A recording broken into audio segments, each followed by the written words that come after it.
KCB DA ടെസ്റ്റിന്റെ paper 1 financial accounting അതില് രണ്ടാമത്തെ വീഡിയോ ആണിത്. കഴിഞ്ഞ ക്ലാസ്സിൽ നമ്മൾ അക്കൗണ്ടിങ് എന്താണെന്ന് പഠിച്ചു, അല്ലെങ്കിൽ അക്കൗണ്ടൻസി എന്താണ്, അക്കൗണ്ടിങ്ങും അക്കൗണ്ടൻസിയും ഒക്കെ തമ്മിലുള്ള ഡിഫറൻസും, പിന്നെ എത്ര തരം അക്കൗണ്ടിങ്ങുകളുണ്ട്, അതായത് financial accounting, cost accounting, management accounting, ഇതൊക്കെ എന്താണെന്നൊക്കെ പഠിച്ചു. ഇനിയിപ്പോൾ നമുക്ക് അക്കൗണ്ടിങ് ചെയ്യാനായിട്ട് വേണ്ടുന്ന കുറച്ച് ടേംസ് ആണ്. ഈ ടേംസ് ഒക്കെ സാധാരണ നമ്മൾ കേട്ടിട്ടുള്ള കാര്യങ്ങളൊക്കെ തന്നെയാണ്. അപ്പോൾ ഈ ഒരു ക്ലാസ് നമുക്ക് വലിയ ബുദ്ധിമുട്ടായിട്ട് വരില്ല. അപ്പോൾ നമുക്ക് ആ ടേംസിലേക്ക് തന്നെ പോവാം. ഈ സ്റ്റഡി മെറ്റീരിയൽ എങ്ങനെയാണ് ഡൗൺലോഡ് ചെയ്യേണ്ടതെന്ന് ഞാൻ കഴിഞ്ഞ വീഡിയോയിൽ കാണിച്ചിട്ടുണ്ട്. അപ്പോൾ അതനുസരിച്ച് ചെയ്യുക. അപ്പോൾ ഒന്നാമത്തത് എൻറ്റിറ്റി. എൻറ്റിറ്റി എന്ന് പറഞ്ഞു കഴിഞ്ഞാൽ ബിസിനസ് സ്ഥാപനം. ഒരു ജ്വല്ലറി ഉടമയാണെങ്കിൽ ആ ജ്വല്ലറി ആണ് ആ എൻറ്റിറ്റി. ഇപ്പൊ KSEBിനെ സംബന്ധിച്ച് KSEB നമ്മുടെ ഓഫീസാണ് നമ്മുടെ എൻറ്റിറ്റി. ഓക്കെ, അപ്പൊ ബിസിനസ് സ്ഥാപനം ഏതാണോ അതിനെയാണ് എൻറ്റിറ്റി എന്ന് പറയുന്നത്. അടുത്തത് ഇവന്റ് ആൻഡ് ട്രാൻസാക്ഷൻ. ഇവന്റും ട്രാൻസാക്ഷനും തമ്മിൽ നമുക്ക് ഈ ഒരു ഡിഫറൻസ് ഒന്നും അത്ര ഫോക്കസ് ചെയ്യേണ്ട കാര്യങ്ങളല്ല, എന്നാലും നമ്മൾ അറിഞ്ഞിരിക്കേണ്ട കാര്യങ്ങളൊക്കെ തന്നെയാണ്. ഇവന്റ് എന്ന് പറഞ്ഞു കഴിഞ്ഞാൽ നമ്മുടെ ഒരു ഫൈനാൻഷ്യൽ പൊസിഷൻ മാറുന്നു. ഫോർ എക്സാമ്പിൾ, നമ്മുടെ കയ്യിൽ നിന്ന് ഞാനൊരു ജ്വല്ലറി ഉടമയാണ്, എൻ്റെ കയ്യിൽ നിന്ന് ഒരാൾ സ്വർണം വാങ്ങിയിട്ട് പോയി. അപ്പൊ അത് ഒരു ഇവന്റ് ആണ്. കാരണം എന്താണ്, എൻ്റെ കയ്യിൽ നിന്ന് സ്വർണം പോയി, ക്യാഷ് വന്നു, അതൊരു ഇവന്റ് ആണ്.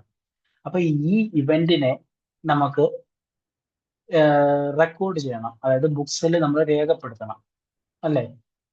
അപ്പോ അതിനെയാണ് നമുക്ക് ഈ ട്രാൻസാക്ഷൻ എന്ന് പറയുന്നത്. അതായത് ട്രാൻസാക്ഷൻ എന്ന് പറയുമ്പോൾ നമുക്ക് എങ്ങനെയൊക്കെ വരാം. അതായത് എനിക്ക് അയാൾ ക്യാഷ് തന്നു, ഞാൻ സ്വർണം കൊടുത്തു, അത് ആ ഒരു ട്രാൻസാക്ഷൻ ആണ്. ഈ ട്രാൻസാക്ഷൻ എന്ന് പറയുന്നതിനെ നമുക്ക് രണ്ടായിട്ട് തിരിക്കുകയും ചെയ്യാം.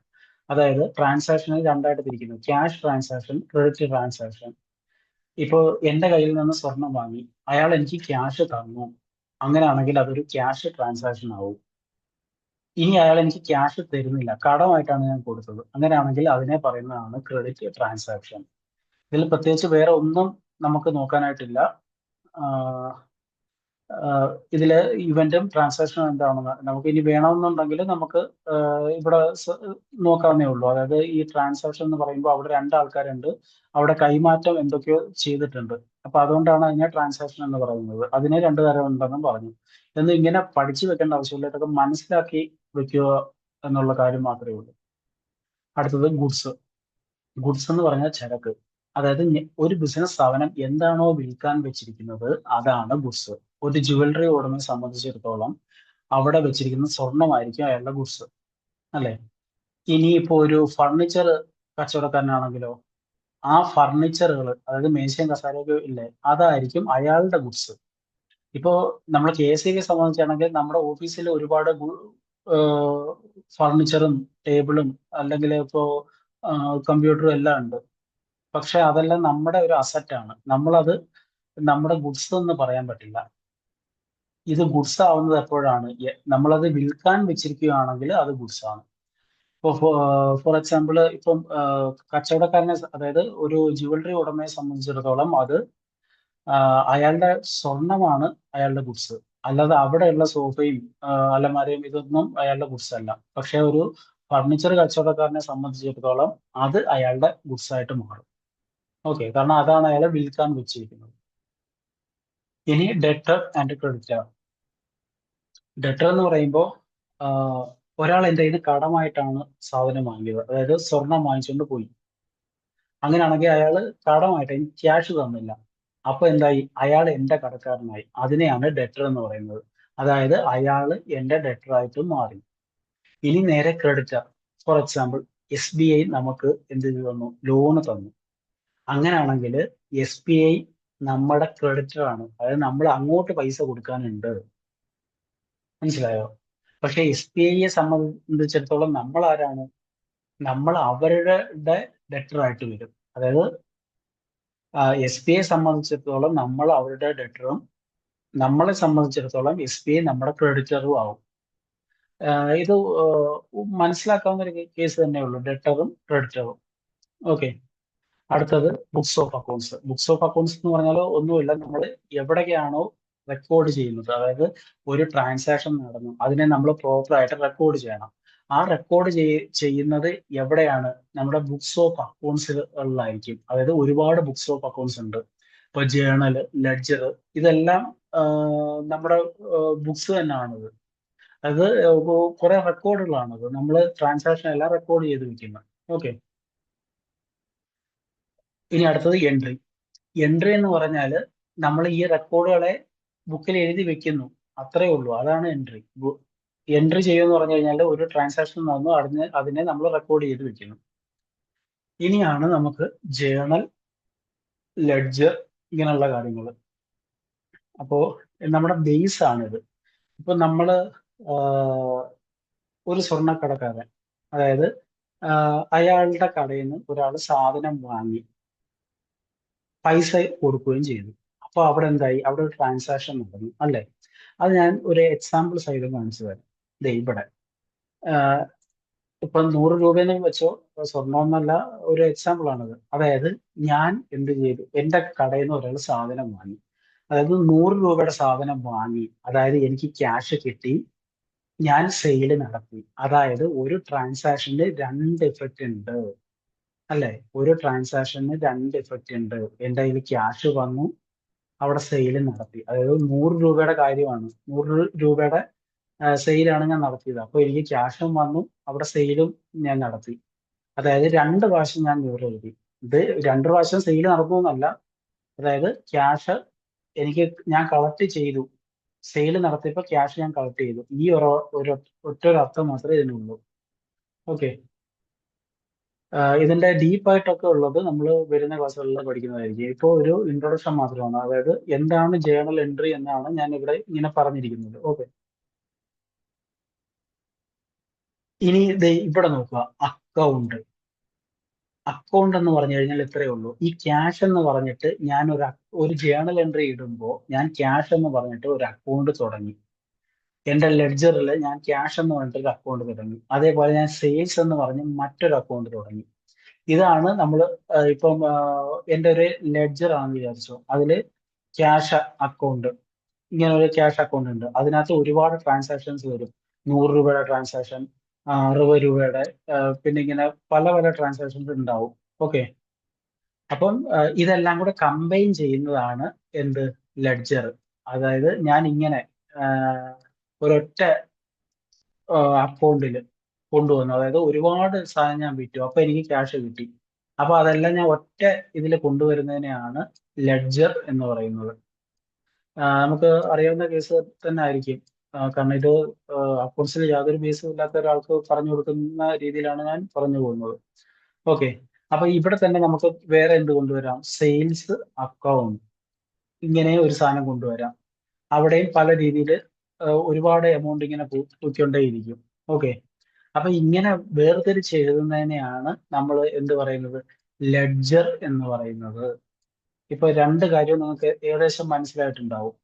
നമ്മൾ പ്രോബ്ലം ചെയ്ത് പഠിച്ചിട്ടായിരിക്കും ഇത് പൂർണ്ണമാക്കുന്നത്. അതായത് നിങ്ങൾക്ക് എങ്ങനെയാണ് ഒരു ജേണൽ എൻട്രി ചെയ്യുന്നത്, അതായത് പോസ്റ്റ് ചെയ്യുന്നതും അത് ലെഡ്ജറിലേക്ക് എങ്ങനെ കൊണ്ടുവരുന്നു എന്നുള്ള കാര്യങ്ങളും നമ്മൾ വഴിയെ പഠിക്കുന്നതായിരിക്കും. ഇപ്പോ ഒരു ബേസ് എന്ന രീതിയിൽ just കേട്ടിരിക്കുക.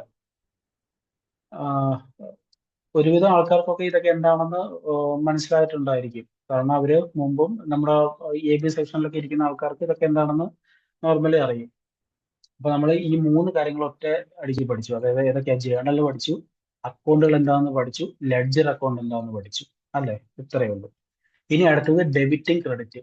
To debit an account, to credit an account. അത് നമ്മൾ ഓൾറെഡി പഠിച്ചു കഴിഞ്ഞു. അതായത് ഇവിടെ ക്യാഷ് അക്കൗണ്ട് ഞാൻ ഡെബിറ്റ് ചെയ്തു, ഇവിടെ സെയിൽസിനെ ഞാൻ ക്രെഡിറ്റ് ചെയ്തു. ഇത്രയേ ഉള്ളൂ. അതായത് ടു ഡെബിറ്റ് ആൻ അക്കൗണ്ട്, ഇവിടെ cash debit. To credit an account, ഇവിടെ ടു സെയിൽസ്, അതിനെ ക്രെഡിറ്റ് ചെയ്തു. ഓക്കെ. അപ്പൊ നമ്മൾ ഒരു ജേണൽ എൻട്രി എഴുതുമ്പോൾ എങ്ങനെയാണ്? നമ്മൾ ഒരു ഡെബിറ്റും ഒരു ക്രെഡിറ്റും ഉണ്ടാകും. അതായത് രണ്ട് എഫക്റ്റ് ഉണ്ടാവും. ഒരു ട്രാൻസാക്ഷന് രണ്ട് എഫക്റ്റ്. ഏതൊക്കെയാ? Debit, credit. ഇത് നിങ്ങൾ എഴുതി വെക്കണം. അക്കൗണ്ട്സ് ആദ്യമായിട്ട് പഠിക്കുന്ന ആൾക്കാർ എന്തെഴുതി വെക്കും? ഒരു ട്രാൻസാക്ഷന് രണ്ട് എഫക്റ്റ് ഉണ്ട്. എന്തൊക്കെ? ഒരു ഡെബിറ്റ്, ഒരു ക്രെഡിറ്റ്. ഓക്കെ. ഇപ്പോ പല ഇതുണ്ട്. അതായത് ഒരുപാട് എൻട്രി വരുന്നതുണ്ട്. അതായത് ഇപ്പോ ഇവിടെ 100 രൂപയും ഇവിടെ ചിലപ്പോ 50 രൂപ വരും. പിന്നെ വേറൊരു അക്കൗണ്ടില് 50 രൂപ. അങ്ങനെ ഒരുപാട് എൻട്രീസ് ഉള്ളതുണ്ട്. ജേർണൽ എൻട്രി പല രീതിയിൽ വരും. പക്ഷെ നമ്മൾ എപ്പോഴും മനസ്സിലാക്കേണ്ട എന്ത് കാര്യമാണ്? ഡെബിറ്റും ക്രെഡിറ്റും അവിടെ ഉണ്ടാവും. അത് മാത്രം വിചാരിച്ചാൽ മതി. ഇനി ഉള്ളതാണ് അസറ്റ്. ഇനി നമ്മൾ കെ.എസ്.ഇ.ബി.യെ ഒന്ന് കണക്കാക്കുക. അതായത് കെ.എസ്.ഇ.ബിയെ സംബന്ധിച്ച് നമുക്ക് ഒരുപാട് അസറ്റ് ഉണ്ട്. നമ്മുടെ ഓഫീസ് ആ ബിൽഡിംഗ് അതൊരു അസറ്റാണ്. നമ്മുടെ കമ്പ്യൂട്ടർ അത് ഒരു അസറ്റാണ്. പിന്നെന്ത്? നമുക്ക് മേശയും കസേരയും അതെല്ലാം ഉണ്ട്. അതെല്ലാം നമ്മുടെ അസറ്റുകളാണ്. പിന്നെ ആഹ് നമുക്ക് വൈദ്യുതി വിറ്റിട്ട് നമുക്ക് കുറെ ക്യാഷ് കിട്ടുന്നു. ക്യാഷ് അതും അസറ്റുകളാണ്. നമുക്ക് കുറെ വണ്ടികളുണ്ട്. അതും അസറ്റാണ്. അപ്പൊ അസറ്റ് എന്ന് പറയുമ്പോ എന്തെന്ന് മനസ്സിലായി. നമുക്ക് അവിടെ അത് ടാൻജിബിൾ ആണ്. കാണാൻ പറ്റും. ഇൻടാൻജിബിളും ഉണ്ട്. അതായത് കാണാൻ പറ്റാത്തതുണ്ട്. അതായത് ഗുഡ് വിൽ എന്നൊക്കെ പറഞ്ഞിട്ട്. അത് നമ്മൾ നോക്കണ്ട ഇപ്പൊ. അപ്പൊ അസറ്റ് എന്ന് പറയുമ്പോൾ നമുക്ക് അത് കുറേ കാലം ഉപയോഗിക്കാൻ വേണ്ടിയുള്ളതായിരിക്കും. ഓ, മനസ്സിലായിട്ടുണ്ടല്ലോ. അത് നമുക്ക് ഇവിടെ എക്സാമ്പിൾ നോക്കിയാൽ തന്നെ മനസ്സിലാവും. കെ.എസ്.ഇ.ബിയുടെ ലാൻഡ്, ബിൽഡിംഗ്, മെഷീനറി, വെഹിക്കിൾ ഇതെല്ലാം എന്തായിരിക്കും? അസറ്റ് ആയിരിക്കും. അപ്പൊ ഡെഫിനിഷൻ വായിക്കാതെ തന്നെ നിങ്ങൾക്ക് ഊഹിച്ചെടുക്കാൻ പറ്റിയിട്ടുണ്ട്. അല്ലേ? ഓക്കെ. ഇനി അടുത്തത് എക്സ്പെൻഡിച്ചർ. എക്സ്പെൻഡിച്ചർ എന്ന് പറഞ്ഞു കഴിഞ്ഞാല് നമ്മള് ഒരു ചെലവ് നടത്തി. അതായത് ഞാൻ ആഹ്, ഒരു 20,000 രൂപ കൊടുത്തിട്ട് ഒരു ലാപ്ടോപ്പ് വാങ്ങി. അപ്പൊ അവിടെ എന്ത് പറ്റി? എന്റെ കയ്യിൽ നിന്ന് 20,000 രൂപ പോയി. പക്ഷെ എനിക്ക് അവിടെ എന്ത് ഗുണമുണ്ടായി? എനിക്ക് ഒരു ലാപ്ടോപ്പ് കിട്ടി. അതായത് നമ്മൾ ഒരു ചെലവ് നടത്തി. എന്തിനു വേണ്ടി ചെലവ് നടത്തി? ചുമ്മാ കൊണ്ട് കളയുവല്ലല്ലോ. ആ പൈസ ചെലവാക്കിയത് എന്തിനു വേണ്ടിയാണ്? നമുക്കൊരു ബെനിഫിറ്റ് ഉണ്ടാവാൻ വേണ്ടി. നമുക്ക് ആ സെന്റൻസ് ഒന്ന് വായിച്ചു നോക്കാം. Expenditure means spending money or incurring a liability for some benefit. അതായത് നമ്മളൊരു ചെലവ് നടത്തുന്നത് എന്തിനു വേണ്ടി? നമുക്ക് ലാഭത്തിന്, നമുക്ക് എന്തെങ്കിലും ഒരു ബെനിഫിറ്റിന് വേണ്ടിയായിരിക്കും. അല്ലേ? അപ്പോ അതിനെയാണ് നമ്മൾ എക്സ്പെൻഡിച്ചർ എന്ന് പറയുന്നത്. ഓക്കെ. ഇതൊക്കെ പല രീതിയിൽ നമ്മളിത് തരംതിരിക്കും. അപ്പോ ഈ ടേംസുകൾ മാത്രം എന്താണെന്നൊന്ന് മനസ്സിലാക്കി വെക്കുക. അടുത്തത് ഇക്വിറ്റി. ഇക്വിറ്റി എന്ന് പറഞ്ഞു കഴിഞ്ഞാല് ഈ ഒരു ടേം നമുക്ക് ആദ്യമായിട്ട് കേൾക്കുന്നവർക്ക് ഇത് മനസ്സിലാവില്ല. ഞാൻ ഈ ഒരു കാര്യം ഞാനിപ്പോ എടുക്കുന്നില്ല. ആഹ് അല്ലെങ്കിൽ ഒരു എക്സാമ്പിൾ മാത്രം പറയാം. അതായത് ഞാനൊരു കട തുടങ്ങാൻ നിൽക്കുകയാണ്. അപ്പൊ ആ കട തുടങ്ങാനായിട്ട് ഞാൻ എന്ത് ചെയ്തു? കുറച്ച് പൈസ അതിലേക്ക് ഇൻവെസ്റ്റ് ചെയ്തു. അതായത് എനിക്കിപ്പോ ഒരു ജ്വല്ലറി തുടങ്ങണം. അപ്പൊ ഒരു 1 കോടി രൂപ വേണം. അങ്ങനെയാണെങ്കിൽ ഞാൻ എന്ത് ചെയ്തു? ആ 1 കോടി രൂപ ബിസിനസ്സിലേക്ക് കൊണ്ടുവന്നു. ആ 1 കോടി രൂപ വെച്ചിട്ടാണ് ഞാൻ ബിസിനസ് തുടങ്ങിയത്. അപ്പോൾ എന്താണ്? ആ 1 കോടി രൂപ എന്റെ ഒരു ഇക്വിറ്റി ആയിട്ട് മാറും. ഓക്കെ. അതായത് എന്റെ തന്നെ പൈസയാണത്. അതുകൊണ്ട് എന്ത് പറ്റി? അത് അവിടെ ഒരു ഇക്വിറ്റി ആയിട്ട് മാറി. ഓക്കെ. ടേംസ് മാത്രം മനസ്സിലാക്കി വെക്കുക. അടുത്തത് ലയബിലിറ്റി. അതായത് ലയബിലിറ്റി എന്ന് പറയുമ്പോൾ നമ്മുടെ ഒരു കടം പോലാണ്. അതായത് ആഹ്, ഞാൻ ഒരാളുടെ കയ്യിന്ന് 1000 രൂപ കടം വാങ്ങി. അതായത് ആ 1000 രൂപ എന്ന് പറയുന്നത് എന്റെ ലയബിലിറ്റി ആണ്. അതായത് ഞാൻ അയാൾക്ക് 1000 രൂപ കൊടുക്കാൻ ഞാൻ ബാധ്യസ്ഥനാണ്. അപ്പൊ അയാൾ ആരാണ്? അയാള് നമ്മുടെ ക്രെഡിറ്റർ ആണ്. അല്ലേ? അയാള് നമ്മുടെ ക്രെഡിറ്ററും അയാൾ തന്ന 1000 രൂപ എന്റെ ലയബിലിറ്റിയും ആയിട്ട് മാറി. അപ്പൊ ഈ ടേംസുകളൊക്കെ നമുക്ക് ഇന്റർ കണക്റ്റഡ് ആണ്. നമുക്ക് മനസ്സിലാക്കാൻ എളുപ്പമാണത്. ഈ ഈ അക്കൗണ്ടിംഗ് എന്ന് പറഞ്ഞ സബ്ജക്ട് നമുക്ക് ബേസിക് ഒക്കെ പഠിക്കാനായിട്ട് ഒരു പാടുമില്ല. നല്ല ഈസി ആയിട്ടുള്ള ഒരു ടോപ്പിക് തന്നെയാണ്. ഓക്കെ. അടുത്തത് ക്യാപിറ്റൽ. ക്യാപിറ്റൽ എന്ന് പറയുമ്പോൾ ഞാൻ നേരത്തെ ഇവിടെ ഇക്വിറ്റി ഒക്കെ പറഞ്ഞില്ലേ? അതേപോലെ തന്നെയാണ്. ഇക്വിറ്റി തന്നെ പല രീതിയിലുണ്ട്. അപ്പൊ ഇവിടെ ക്യാപിറ്റൽ എന്ന് പറഞ്ഞു കഴിഞ്ഞാൽ ഞാൻ ഒരു ജ്വല്ലറി തുടങ്ങാനായിട്ട് 1 കോടി രൂപ കൊണ്ടുവന്നു എന്ന് പറഞ്ഞില്ലേ? അതാണ് ക്യാപിറ്റൽ എന്ന് പറയുന്നത്. അത് തന്നെയാണ് ക്യാപിറ്റൽ. ഇക്വിറ്റി തന്നെ രണ്ട് തരത്തിലൊക്കെ ഉണ്ട്. അപ്പോ ഈ ഇക്വിറ്റി എന്താണെന്നതൊക്കെ ഉള്ളത് നമ്മൾ വഴിയെ പഠിക്കുന്നതായിരിക്കും നല്ലത്. ഈ ടേം വായിച്ചിട്ട് നമ്മൾ വെറുതെ മനസ്സിലാക്കി വെക്കാനൊന്നും ശ്രമിക്കണ്ട. ഓക്കെ. അടുത്തത് ഡ്രോയിങ്സ്. ഡ്രോയിങ്സ് എന്ന് പറഞ്ഞു കഴിഞ്ഞാൽ ഇത്രയേ ഉള്ളൂ. അതായത് എന്റെ കയ്യില് ബിസിനസ്, ഞാൻ ജ്വല്ലറി നടത്തുകയാണ്. ഒരു ദിവസം ഉച്ചയ്ക്ക് വന്നിട്ട് ഞാൻ അതിൽ നിന്ന് 1000 രൂപ എടുത്തുകൊണ്ട് പോയി. എന്റെ കടയിൽ നിന്ന് ഞാൻ 1000 രൂപ എടുത്തുകൊണ്ട് പോയി. അതായത് എന്റെ കടയിൽ നിന്ന് ഞാൻ തന്നെ എടുത്തു. അതാണ് ഡ്രോൺസ് എന്ന് പറയുന്നത്. And refers to amount withdrawn or value of goods taken by the proprietor. ഇപ്പൊ പൈസ തന്നെ എടുക്കണമെന്നുണ്ടോ? ഇപ്പൊ ജ്വല്ലറി ഉടമയാണെങ്കിൽ ഒരു സ്വർണ്ണമാല എടുത്തിട്ട് പോയി, അതായത് അയാളുടെ ആവശ്യത്തിന് എടുത്തിട്ട് പോയി, അപ്പൊ അതിനെയും ഡ്രോൺസ് ആയിട്ട് കൂട്ടാം. ഓക്കെ. ഇനി ഇവിടെ കുറച്ച് ടേംസ് ഉണ്ട്. ഈ ടേംസ് നമ്മളൊരു എക്സാമ്പിളിലൂടെ പഠിക്കുന്നതായിരിക്കും. ഓക്കെ.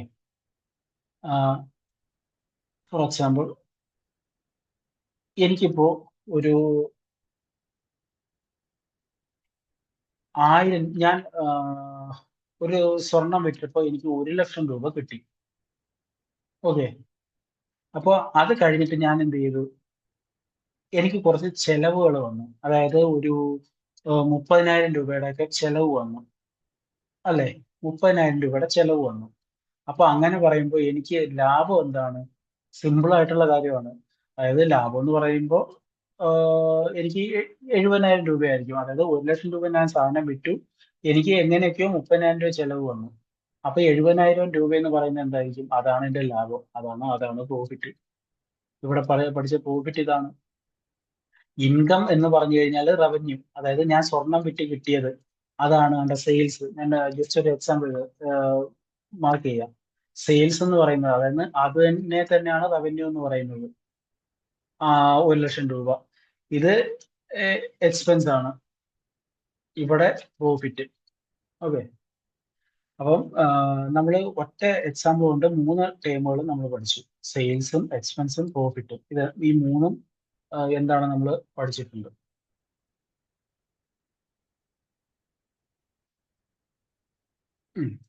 നമുക്ക് ഒരു ടേം കൂടെ പഠിക്കാനുണ്ട്, ഗെയിൻ. ഗെയിൻ എന്ന് പറയുമ്പോൾ ഒരു കാര്യം വിചാരിക്കുക. നിങ്ങൾ ഒരു ലാൻഡ് വാങ്ങി. ലാൻഡ് വാങ്ങിയത് നിങ്ങൾ ഒരു 20 ലക്ഷം രൂപയ്ക്കാണ് നിങ്ങൾ ഒരു ലാൻഡ് വാങ്ങിയെന്ന് വിചാരിക്കുക. അപ്പോൾ നിങ്ങൾ എന്ത് ചെയ്തു? ഒരു 2 കൊല്ലം കഴിയുമ്പോഴത്തേക്കും നിങ്ങൾ എന്ത് ചെയ്തു? ഒരു 25 ലക്ഷം രൂപയ്ക്ക് ആ ലാൻഡ് വിറ്റു, സെയിൽ നടത്തി. അപ്പൊ നിങ്ങൾക്ക് എന്ത് കിട്ടി? നിങ്ങൾക്ക് ഒരു 5 ലക്ഷം രൂപ ലാഭം കിട്ടി. ഇതിനെയാണ് ഗെയിൻ എന്ന് പറയുന്നത്. അപ്പം രണ്ട് കാര്യങ്ങൾ, അതായത് പ്രോഫിറ്റും ഗെയിനും തമ്മിലുള്ള ഡിഫറൻസ് നിങ്ങൾ പഠിക്കുക. അതായത് പ്രോഫിറ്റ് എന്താണ്? നമ്മൾ കച്ചവടം നടത്തിയിട്ട് നമ്മുടെ ചെലവുകളെല്ലാം കുറച്ച് കഴിഞ്ഞപ്പോൾ കിട്ടിയതാണ് പ്രോഫിറ്റ്. ഗെയിൻ എന്ന് പറഞ്ഞാൽ എന്താണ്? ഇപ്പൊ നമ്മൾ ഫിക്സഡ് അസറ്റ് ഒക്കെ വിറ്റു, അതായത് 20 ലക്ഷം രൂപയ്ക്ക് വാങ്ങിയ സാധനം നമ്മൾ 25 ലക്ഷം രൂപയ്ക്ക് വിറ്റു, അതായത് ഇരട്ടി, കുറച്ചും കൂടെ പൈസക്ക് കൂട്ടി നമ്മൾ വിറ്റു. അപ്പൊ ആ കൂട്ടി കിട്ടിയ പൈസയാണ് നമ്മുടെ ഗെയിൻ. ഓക്കെ. അപ്പം ഇത് മനസ്സിലായിട്ടുണ്ടെന്ന് വിചാരിക്കുന്നു. ഇനി കുറച്ച് ടേംസ്, അതായത് ഈ ടേംസുകളൊക്കെ നമുക്ക് പിന്നെ പഠിക്കാം. ട്രേഡ് ഡിസ്കൗണ്ടും ക്യാഷ് ഡിസ്കൗണ്ടും ഒക്കെ എന്താണെന്നുള്ളത് അതൊക്കെ ഒറ്റയടിക്ക് പറഞ്ഞാൽ നമുക്കത് മനസ്സിലാവില്ല. അപ്പോൾ ഇവിടെ നോക്കാം. നമുക്ക് ബാഡ് ഡെറ്റ് ഇതെന്താണ്? ബാഡ് ഡെറ്റ് എന്ന് പറഞ്ഞു കഴിഞ്ഞാൽ, എനിക്ക് ഒരാള് കടം തരാനുണ്ട്, 1000 രൂപ എനിക്ക് ഇങ്ങോട്ട് തരാനുണ്ടായിരുന്നു. പക്ഷെ എത്ര പറഞ്ഞിട്ടും അയാൾ തരുന്നില്ല, കാരണം അയാളുടെ കയ്യിൽ തരാൻ പൈസ ഇല്ല. അപ്പൊ ഞാൻ എന്ത് ചെയ്തു? ഇതിനി ഒരിക്കലും കിട്ടത്തില്ല, എഴുതി തള്ളി. നമ്മൾ എഴുതി തള്ളി എന്നൊക്കെ പറയത്തില്ലേ, അതാണ് ബാഡ് ഡെറ്റ്. അതായത് നമുക്കിനി കിട്ടാനേ പോകുന്നില്ല, പോയി. പൈസ കടം കൊടുത്തു, പോയി. നമ്മുടെ കൂട്ടുകാരൻ നമ്മൾ ഒരു 1000 രൂപ കൊടുത്തെന്ന് പറഞ്ഞാൽ എന്താണ്? അത് ബാഡ് ഡെറ്റ് ആണ്. കാരണം എന്താ? ജന്മത്തിൽ തിരിച്ചു കിട്ടാൻ പോകുന്നില്ല, പോയി, പൈസ പോയി. അതാണ് ബാഡ് ഡെറ്റ്. ഇൻസോൾവെന്റ് എന്ന് പറഞ്ഞു കഴിഞ്ഞാൽ എന്തായിരിക്കും? നമ്മുടെ ഈ കൂട്ടുകാരൻ തന്നെയാണ് ഇൻസോൾവെന്റ്. കാരണം എന്താ? അവന്റെ കയ്യിൽ 1000 രൂപ തിരിച്ചു തരാൻ അവന് ആസ്തിയില്ല. അങ്ങനെ പറയുമ്പോഴാണ് നമ്മൾ അവൻ ഇൻസോൾവെന്റ് ആണ് എന്ന് പറയുന്നത്. ഈ ഇൻസോൾവെന്റ് വെറുതെ കയറി പറയുമല്ല, അതൊക്കെ കോടതി തീരുമാനിക്കേണ്ട കാര്യമാണ്. ഒരാൾ ഇൻസോൾവെന്റ് ആണോ എന്നൊക്കെ. ഇനിയിപ്പോ സോൾവെന്റ്. സോൾവെന്റ് എന്ന് പറഞ്ഞു കഴിഞ്ഞാൽ എന്താ? നമ്മള് പൈസ തരാൻ അവൻ പ്രാപ്തനാണ്. അത് ഒരുത്തൻ എന്റെ കയ്യിൽ നിന്ന് 1000 രൂപ വാങ്ങി, അവൻ സോൾവെന്റ് ആണെന്ന് പറയുന്നത് എന്താണ്? ഭാവിയിൽ ഈ പുള്ളി ഈ 1000 രൂപ മടക്കി തരാൻ പ്രാപ്തനായിരിക്കും. അതാണ് ഒരാൾ സോൾവെന്റ് ആണ് എന്ന് പറയുന്നത്. അപ്പൊ നമ്മൾ കുറെ ടേംസുകൾ പഠിച്ചു. അപ്പൊ ഈ ടേംസുകളൊക്കെ നമ്മൾ വെറുതെ കാണാതെ പഠിക്കേണ്ട ആവശ്യമില്ല. നമ്മൾ അക്കൗണ്ടിങ് പഠിച്ചു തുടങ്ങുമ്പോൾ പ്രാക്ടിക്കൽ പോലെ നമ്മൾ പഠിക്കുന്നതായിരിക്കും. അപ്പോൾ പ്രാക്ടിക്കൽ പോലെ പഠിക്കുമ്പോൾ നമ്മൾ ഇതിന്റെ ബാക്കി കാര്യങ്ങളും നമ്മൾ ഇത് നമ്മൾ പഠിക്കുകയല്ല, ഇതൊക്കെ നമ്മൾ മനസ്സിലാക്കി വെക്കുവാണ്. അതായത് നമ്മളിപ്പോ ഒരു ഭാഷ പഠിക്കുന്നു. അപ്പൊ ഇപ്പൊ നമ്മൾ ഇംഗ്ലീഷ് പഠിക്കുന്നു. ഇംഗ്ലീഷൊക്കെ നമ്മൾ കാണാപ്പാഠം പഠിക്കുമല്ലോ. അതൊക്കെ നമ്മൾ മനസ്സിലാക്കി വെക്കുമല്ലേ. അതേപോലത്തെ കുറെ ടേംസ് ആണ്. അക്കൗണ്ടിങ് ഒരു ഭാഷ പോലെയാണെന്ന് വിചാരിക്കുക. അതായത് accounting is a language for a business, അല്ലെങ്കിൽ language of a business. Accounting എന്ന് പറയുന്നത് ബിസിനസിന്റെ ഒരു ഭാഷയാണെന്ന് നമ്മൾ വിചാരിക്കുക. അപ്പോ ആ ഭാഷയിൽ കുറെ വാക്കുകളുണ്ട്. ആ വാക്കുകളാണ് നമ്മളിപ്പോ പഠിച്ചത്. ഓക്കെ. അപ്പൊ ഇത് എവിടെ, എങ്ങനെയൊക്കെ, എപ്പോഴൊക്കെ ഉപയോഗിക്കണം എന്നുള്ളത് നമ്മൾ എന്ത് ചെയ്യും? അത് സംസാരിച്ച് തുടങ്ങുമ്പോൾ പഠിക്കും. അതായത് നമ്മൾ ഇത് പ്രോബ്ലങ്ങളിലേക്ക് പോകുമ്പോൾ നമ്മൾ നല്ല വ്യക്തമായിട്ട് പഠിക്കും. ഓക്കെ. അപ്പോൾ ഇന്നത്തെ ക്ലാസ് ഇത്രയേ ഉള്ളൂ. Okay, thank you.